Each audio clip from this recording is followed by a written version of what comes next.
Hello and welcome. This is Caravan Salon Dusseldorf. There's a couple of these electric cars which have got sleeping facilities in them shown here this year. I think that's great. We're making a start. There's also an electric camper van based on the Ford Transit and an fully electric motorhome as well.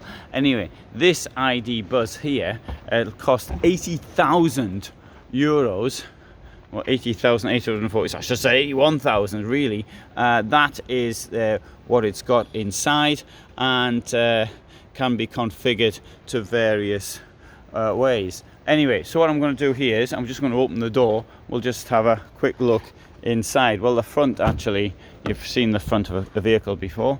It looks very cute inside, and says this, you can do another 347 kilometers, and it's got 74% of its battery capacity still around. And there's the time for those who are wondering, and the date. So from that point of view, that so far seems okay. So that would 450 kilometers on one charge as it's being used at present.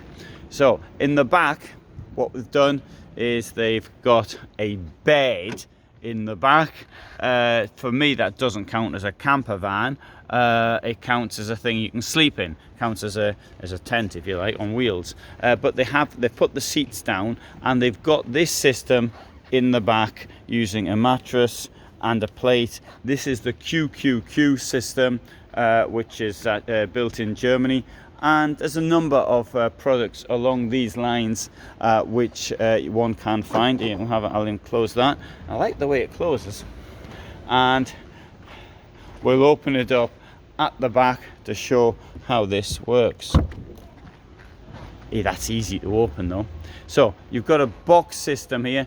This box here has actually been locked, so I can't actually open it for you, but I have actually demonstrated this in other videos. In fact, I've actually posted all sorts of stuff on it in the past. But within the box itself, which is quite solid, you've got your a sink, you've got a fridge, you've got a basic cooking means. So you open this up, and then you can cook and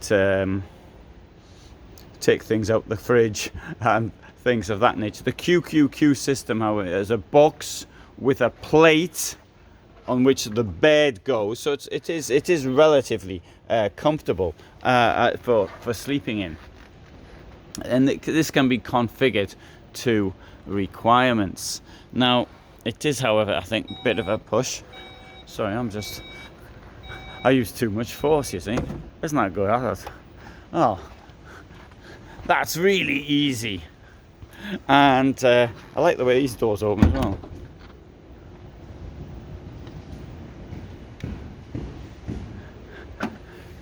Thing is, of course, it is just it's a bed. That's all it is. It's a bed with a fridge and other things. So I wouldn't class this as a camper van. For me, it's got to have a toilet in. I mean, it doesn't actually I'm not absolutely insisting that it needs a shower, but it must have washing facilities of some. For my classification of the word camper van, self-contained, it must have also a place for waste water to go into, and if you're holding fresh water, it also needs a freshwater tank. They are my interpretations. Now, I do appreciate that everyone's different, and everybody may see things in a different way. Now, I've given a definition of a word, but this doesn't matter. This may well suit somebody who's happy to sleep in a car and not too bothered about having a shower or a toilet in it. As far as local authorities are concerned, of course, and other camping park users, then they do want to see people using their own toilets and not somewhere out in the wild. If you go to campsites all the time, then hey, you don't need them, do you? But I have to point out also that thing there is going to get pretty hot in the summer, and it's going to be pretty cold in the winter. So the two considerations I think worth making. Mind you, it looks pretty good filming it from here. Thanks so much for watching. Hope you found it interesting. All the best from me in Germany.